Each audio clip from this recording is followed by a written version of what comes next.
I'm Michelle from Legal Suite, and this is part 4 of capturing a party in the address book, the auditor's screen. Now, please note that for the purposes of this, I am using a party that I have already captured in the address book, and we are simply working on the next entry. So, from the general screen, we can click on the auditors. Now, the use of this particular screen is twofold. In the conveyancing space, for your various certificates that are required for a bond or for a transfer, you need to cite the auditors because they, or the accounting officers if it's a closed corporation, as they need to sign the various documentation required for supporting documents. So we would insert the name. So let us say accounting services.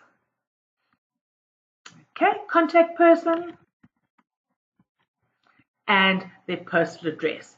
So let's pop in a postal address. See? Okay. And we can also pop in a physical address as well. So let's just pop that in. And their postal code. Telephone number obviously speaks for itself. Fax number, probably a fax to email, and an email address. So Peter at, see?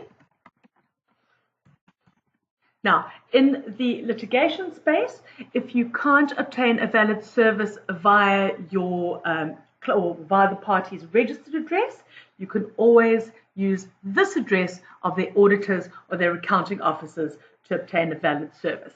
So if you do have details of the accounting officers or the auditors of the entity, please do put it in.